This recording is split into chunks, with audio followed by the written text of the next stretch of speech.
Hello fellow DIYers!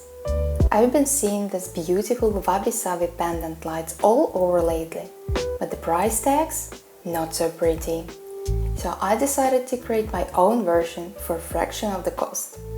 Let's get started. For the first step, I found some old fabric and a round object. In my case, it's a basketball. Next, I measured how much textile I will need. I placed the fabric onto the bowl and marked 2 dots. One on top of the bowl in the center and another one just below the middle line. Then I found a wooden skewer. I will need it to draw a circle, so I marked the radius onto the wooden stick. Then I attached the black marker onto the marked dot on my skewer. And with this marker attached to a skewer, I drew a full circle on the textile.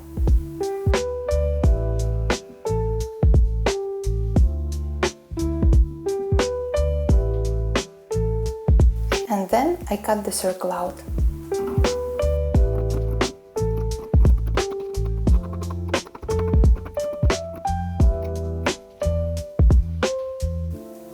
When I cut the circle out, I placed it back onto the bowl and I marked points where fabric starts to form pleats.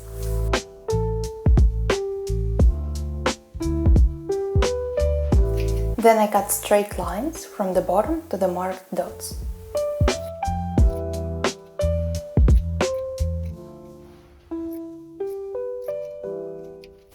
The next step can get quite messy, so I wrapped my basketball into plastic wrap.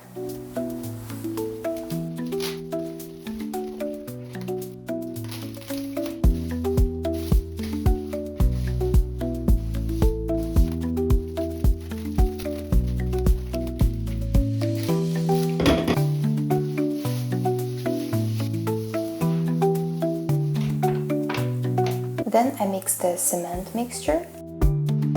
I'm using white cement and I'm using 1:1 ratio cement to water. So I use 1 cup of white cement and I mix it with 1 cup of water.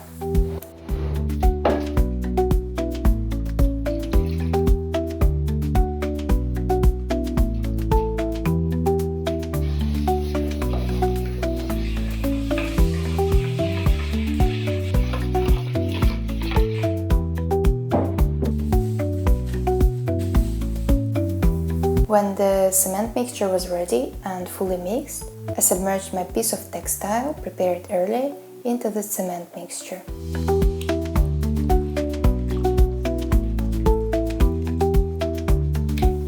I made sure the fabric is fully soaked in cement mixture.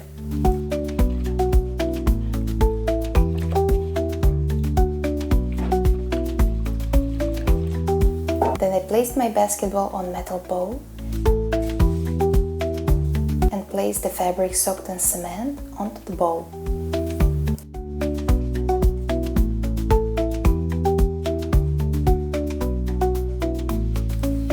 Then I spread the fabric circle over the bowl, making sure it's nice and smooth. You can see on the video that in places where I made vertical cuts, the fabric will be overlapping. This will make sure that the fabric repeats the shape of the bowl fully.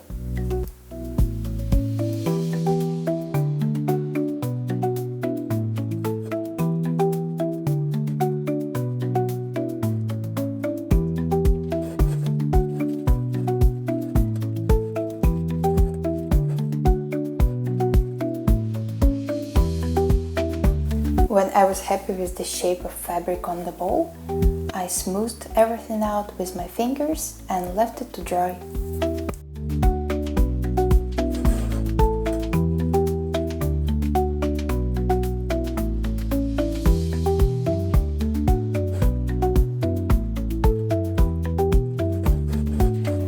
The next day, soaked in cement fabric was fully dry and it was hard to the touch, so I could easily remove it from the bowl.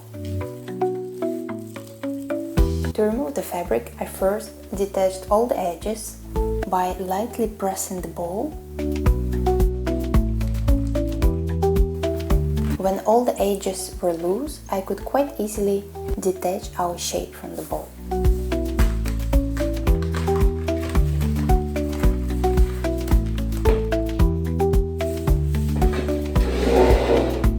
This is how the shape looked like. The most important thing is that it keeps its shape and we can easily apply layers of papier-mâché clay onto it. Before moving to the next steps, we need to make sure there is a hole for pendant light cord. I have this lamp cord set that I found in a second-hand store and it's completely new. It has 3 wires, so I will be making 3 lampshades. To make a hole, I first placed bulb socket on top of our shape, marked the spot and then cut it out.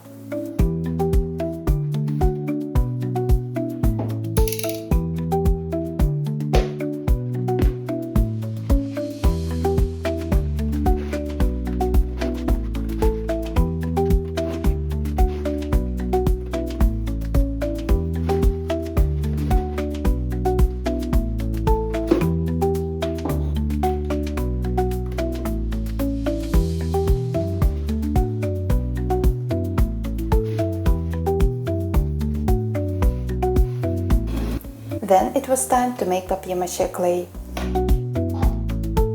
I first got half a cup of wet toilet paper. To measure half a cup, I placed toilet paper into water, then placed it back into cup and pressed all excess water. As soon as I reached half a cup, I placed all the paper back into water.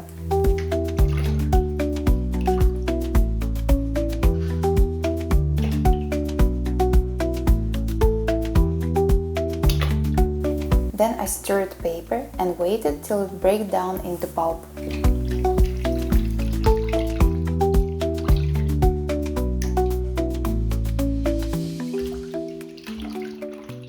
Next, I drained all water through a strainer and placed paper pulp back into the bowl, removing all the excess water. Make sure to not remove too much water. This is how the paper pulp should look like. It should be still quite moist and break down quite easily.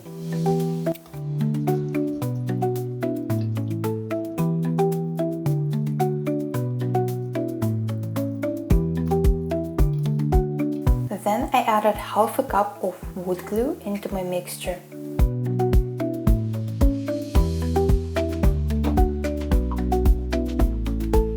And 2/3 of a cup of white cement.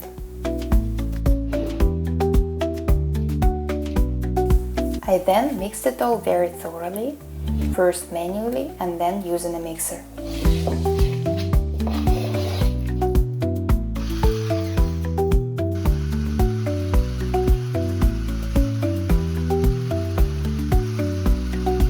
Papier-mâché clay is ready and I started working with it right away. I wore gloves to protect my hands and started applying the clay in a thin layer.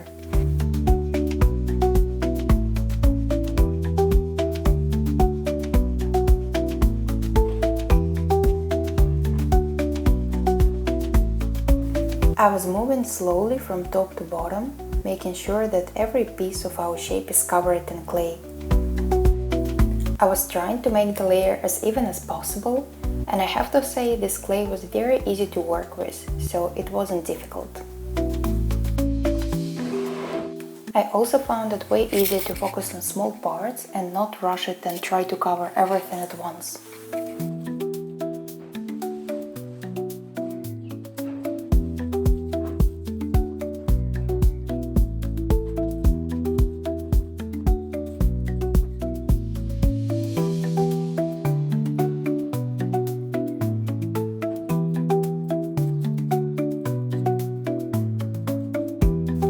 When I reached the bottom of the lampshade, it started to be more difficult to apply clay, and I was running out of clay anyways, so I decided that I will apply clay in 2 batches. As soon as I was done with the first batch, I smoothed everything out with water and allowed it to dry.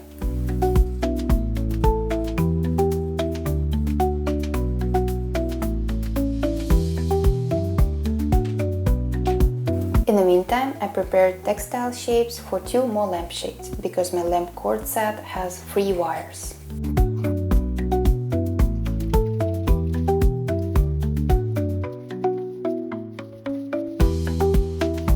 The next day, the clay that I already applied dried fully and it was very hard to detach, so I could proceed with the second batch. With the second batch, I needed to do the edges. It was a bit more tricky than the rest of the lampshade, but still not very difficult to achieve a smooth result. I followed the same procedure, first applied the clay, and as soon as I was happy with the coverage, I smoothed everything out with water. I still had some papier-mâché clay left, so I decided to cover insides of the lampshade as well. In my opinion, it is an optional step, but it does make the end result look a bit more professional. Here the lampshade is fully covered, and I just needed to wait till it's fully dry. In the meantime, I covered my 2 other lampshades with papier-mâché clay. This is how the first lampshade looked when it fully dried. I noticed some light discolorations on its surface. I wasn't planning on painting it at first, but after I noticed these small imperfections, I decided to cover it with a light layer of white paint. I applied acrylic paint with a dry brush. After that, the first lampshade was ready. I still needed to finish 2 other lampshades, and after that I could hang it on the ceiling.